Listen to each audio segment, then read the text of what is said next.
સ્વાગત છે મારા સામાજિક વિજ્ઞાનના સોલ્જર્સ। આ સામાજિક વિજ્ઞાનના નાના ધોરણ 7 ના વિદ્યાર્થીનો તમારો ભાઈ ભદ્રેશ ગઢવી હાર્દિક જોરદાર ધડાકેદાર મસાલેદાર હાર્દિક સ્વાગત કરું છું।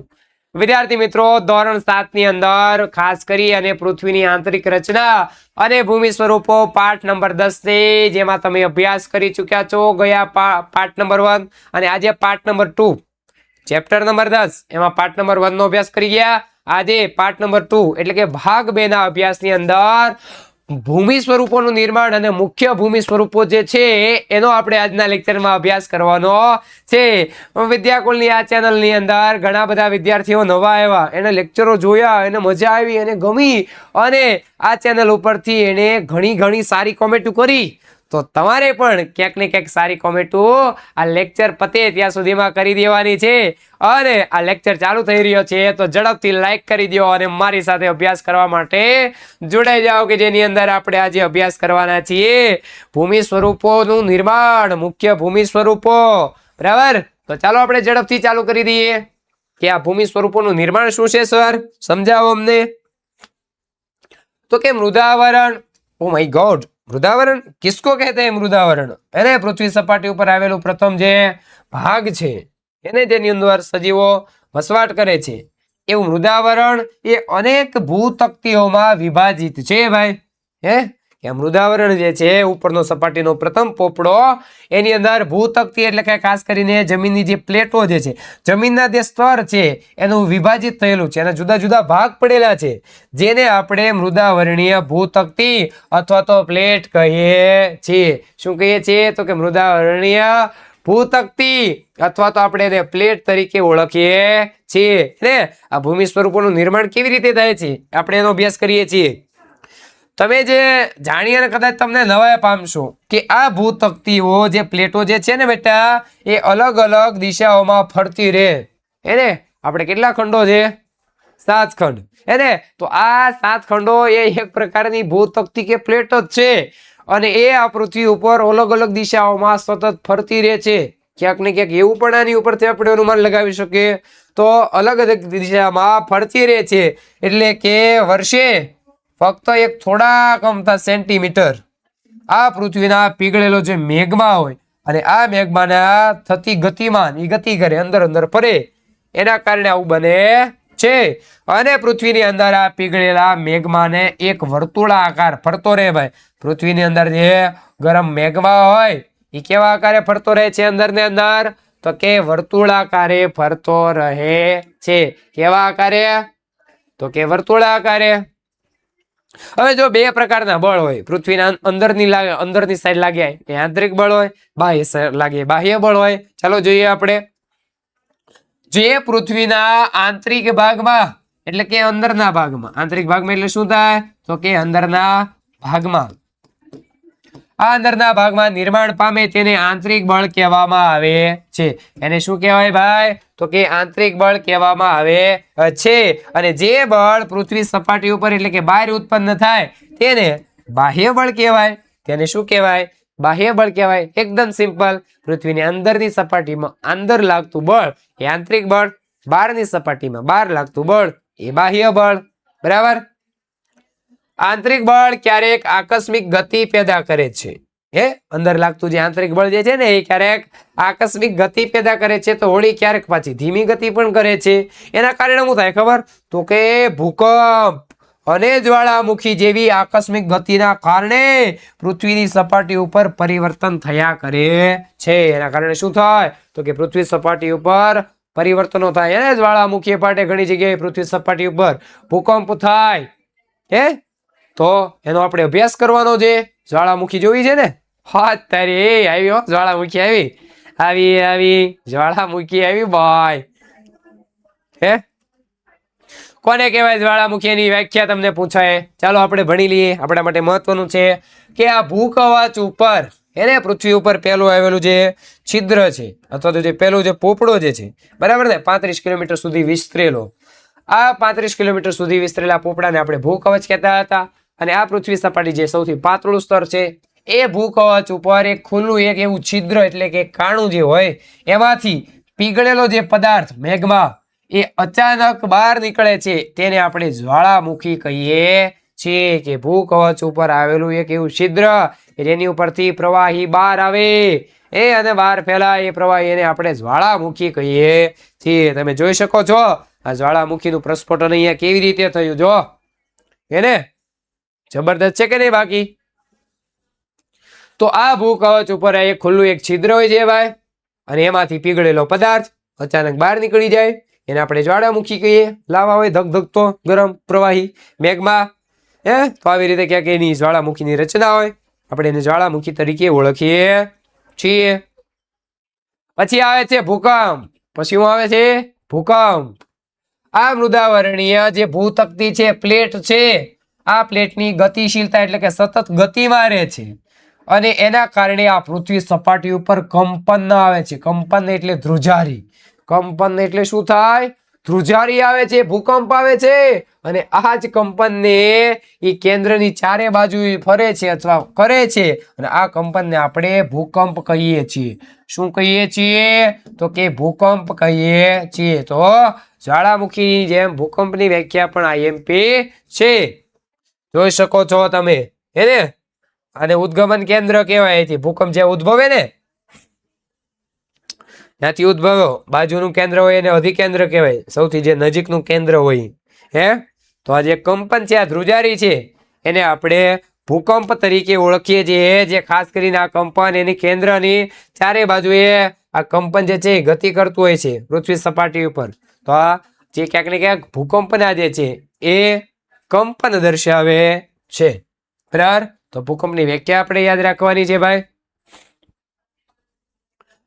ભૂકવચની નીચે જે સ્થાન આવેલ છે કે જ્યાંથી કંપનની શરૂઆત થાય ને એને ઉદ્ગમન કેન્દ્ર કહેવાય. ઉદ્ગમ કેન્દ્ર. શું કહેવાય એને? તો કે ઉદ્ગમ કેન્દ્ર કહેવામાં આવે છે.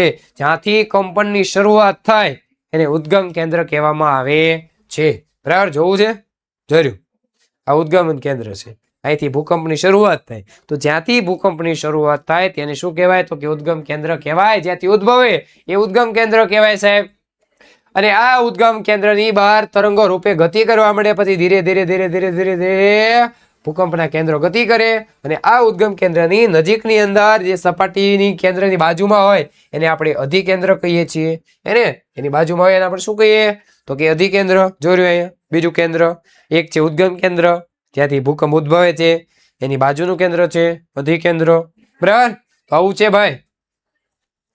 અને નિગર્મન કેન્દ્ર કે આ અધિકેન્દ્ર બીજું નિગર્મન કેન્દ્ર કહેવાય. સૌથી નજીકના ભાગમાં સૌથી વધુ નુકસાન થાય. સૌથી વધારે જો નુકસાન થતું હોય ને ભાઈ તો આ અધિકેન્દ્રમાં થાય. બરાબર. કે જે ઉદ્ગમ કેન્દ્રની સૌથી નજીક હોય સૌથી બાજુમાં હોય ભૂકંપ થયો હોય એ જે સૌથી બાજુનું જે કેન્દ્ર હોય અધિકેન્દ્ર જ્યાં સૌથી વધારે નુકસાન થાય બિલ્ડિંગ બધું પડી જાય ભૂકંપના કારણે અને આ અધિકેન્દ્રની વધવાની સાથે ભૂકંપની તીવ્રતા ધીરે ધીરે ઓછી થાય. જેવી રીતે આ કેન્દ્ર જે છે એ ઘટી જાય એવી રીતે પછી ધીરે ધીરે એની જે તીવ્રતા હોય ઓછી થઈ જાય. એની અસર પછી ઓછી થાય અને બાજુમાં વધારે થાય.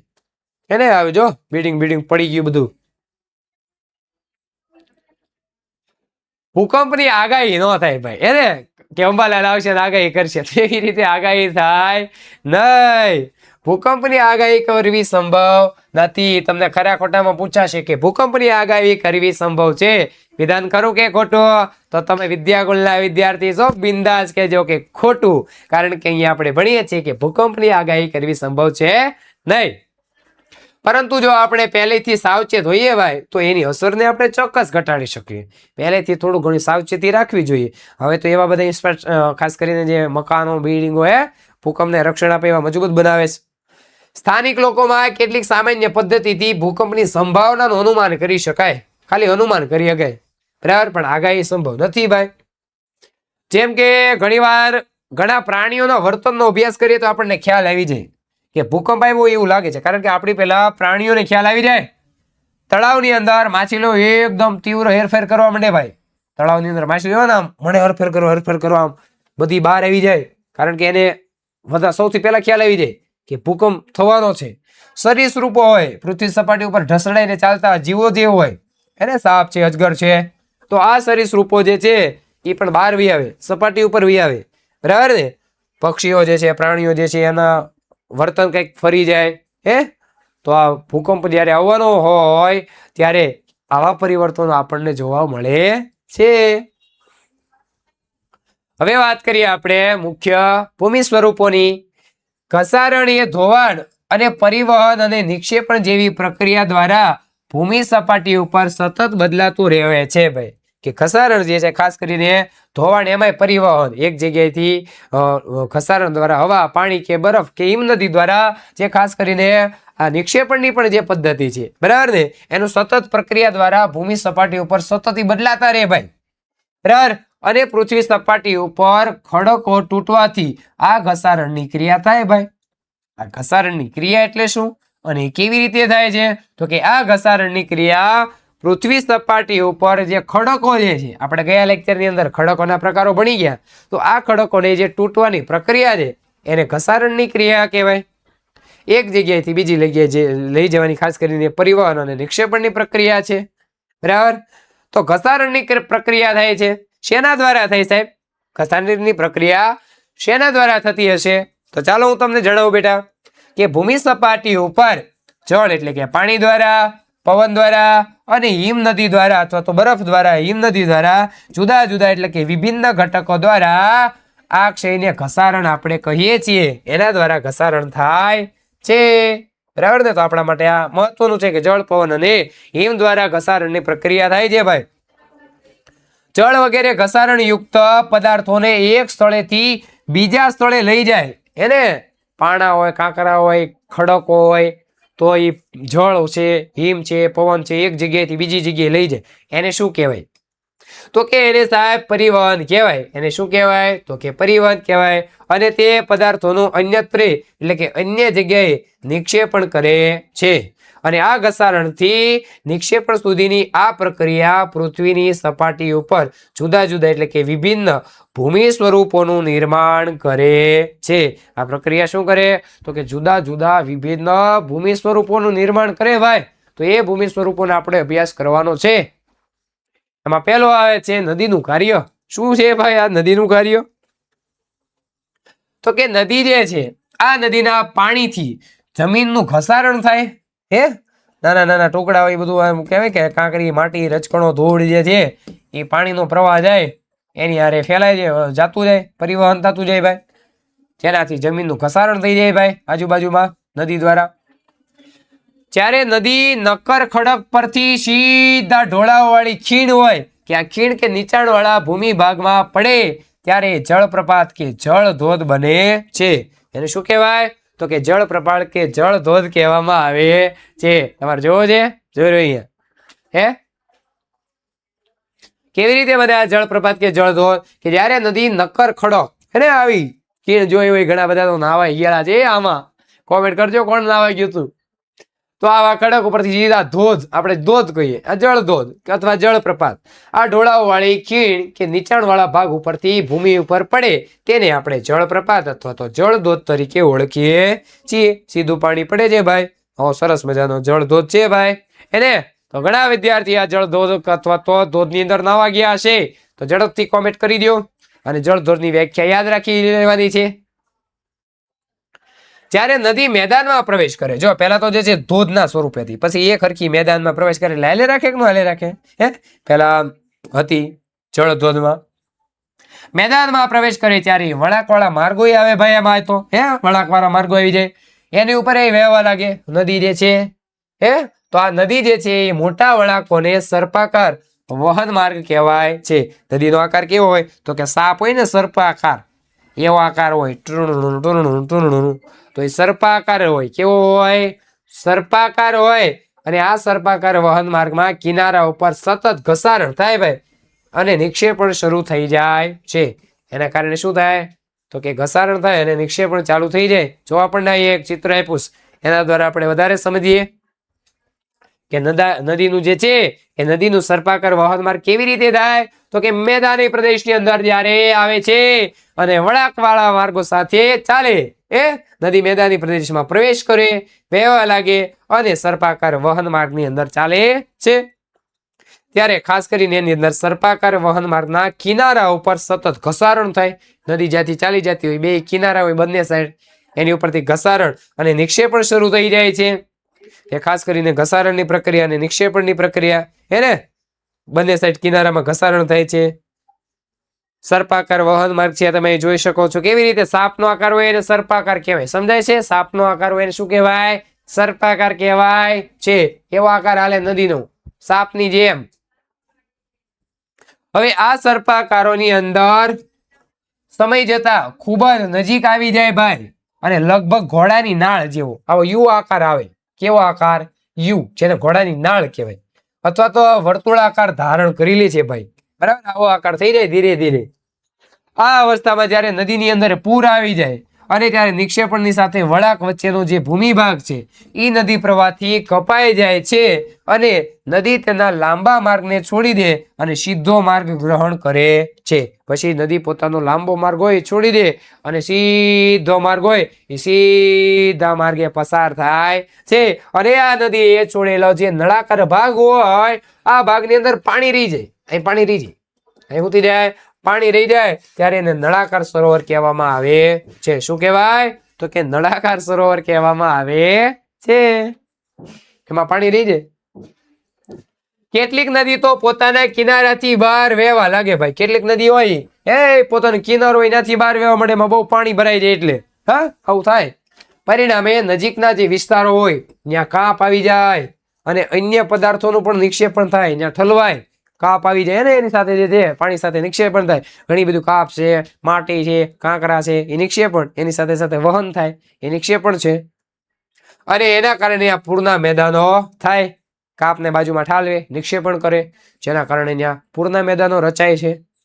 તેનાથી સમતળ અને ફળદ્રુપ જે છે, ફળદ્રુપ હે ને એ મેદાનોનું નિર્માણ થાય ભાઈ. આવી રીતે જમીનનું નિર્માણની અંદર ફળદ્રુપ અને પૂરના મેદાનોનું નિર્માણ કેવી રીતે થાય? તો કે પૂરના મેદાનોની અંદર નિક્ષેપણમાં કાપ ઠલવાઈ જાય અને ફળદ્રુપ, ખાસ કરીને જે જમીન સારી એવી આપણને ઉપજ આપે એને આપણે ફળદ્રુપ જમીન કહીએ. જ્યારે નદીના બંને કિનારે મોટા પ્રમાણમાં કાપ અને માટીના નિક્ષેપણથી લાંબા અને ઓછી ઊંચાઈએ અનેક ઢગલા રચાય છે તેને આપણે કુદરતી તટીબંધ કહેવામાં આવે છે. આ જે ઢગલા રચાય ભાઈ, આ ઢગલાને આપણે શું કહીએ? તો કે કુદરતી તટબંધ કહેવામાં આવે છે. શું કહેવાય? તો કે કુદરતી તટબંધ કહીએ છીએ. બરાબર. સમુદ્ર સુધી પહોંચતા સુધીમાં નદીનો પ્રવાહ ધીમો થઈ જાય. પેલા ઝડપથી જતી હોય હે ને. કેવી રીતે? તો કે ઝડપથી સમુદ્ર સુધી પહોંચે ત્યાં નદી આવ ધીમી પડી જાય, ધીમો પડી જાય. તથા નદી અનેક પ્રવાહોમાં વિભાજિત થઈ જાય. એક નદી જતી હોય એનાથી બીજો ફાટો ફાટે, હે અનેકમાં વિભાજિત થઈ જાય. એની શાખા હોય ભાઈ, એને આપણે પ્રશાખા કહીએ છીએ. શું કહીએ? શાખા તો પ્રશાખા કહીએ છીએ. એક નદી દાખલા તરીકે આમ જતી હોય એમાંથી એક આમ વહી જાય, એક આમ વહી જાય, હે તો આવો ભાગ બની જાય. એક નદી હતી, ત્રણ થઈ ગઈ. જો તો એક અહીંયા, એક અહીંયા, એક અહીંયા. અને આ ગતિ ધીમી થઈ જાય અને પોતાની સાથે લાવેલો જે કાપ હોય નિક્ષેપણ કરીને, રેતી હોય, માટી હોય, અન્ય પદાર્થોનું નિક્ષેપણ કરવામાં આવે છે. આવું થઈ જાય ભાઈ સમુદ્ર કિનારે પહોંચવા આવે ને ત્યારે. પછી શું થાય ભાઈ? તો કે જે આ દરેક શાખા હોય, પ્રશાખાઓ, એને પોતાનું મુખનું નિર્માણ કરે. પોતાના મુખનું, અહીંથી જો અહીંયા એક મુખ છે, અહીંયા એક મુખ છે, અને આ બધા મુખોના જે નિક્ષેપણનો જથ્થો જે છે એના કારણે મુખ ત્રિકોણ અથવા તો ડેલ્ટાનું નિર્માણ થાય છે. ડેલ્ટા એટલે શું? તો કે દરેક શાખા અથવા પ્રશાખા નદીની પોતાના મુખનું નિર્માણ કરે છે અને બધા મુખોનું નિક્ષેપણના જથ્થાથી મુખ ત્રિકોણ પ્રદેશ અથવા તો ડેલ્ટાનું નિર્માણ કરે છે. જો અહીંયા ડેલ્ટાનું ઉદાહરણ છે, હે અહીં નદીઓ આવે, એક મુખ આમ જાય, એક મુખ આમ જાય. ખાસ કરીને ભારતની અંદર જે ગંગાનો ડેલ્ટા પ્રદેશ છે, મુખ ત્રિકોણ પ્રદેશ, એ ખૂબ જ પ્રખ્યાત છે. એની સાથે જે કાપ છે, રેતી છે, માટી છે, એનું નિક્ષેપણ થાય, લાવી અને ત્યાં ઠાલવે છે. ત્યાં આવા મુખ ત્રિકોણ પ્રદેશ, આવા પ્રદેશનું નિર્માણ થાય છે. તો બસ વિદ્યાર્થી મિત્રો, આજના લેક્ચરમાં આપણે અહીં સુધી જ રાખીએ છીએ અને મળીએ છીએ નવા લેક્ચરની અંદર નવી માહિતી સાથે. ત્યાં સુધી મને રજા આપો. જય હિન્દ, જય ભારત, જય જય ગરવી ગુજરાત.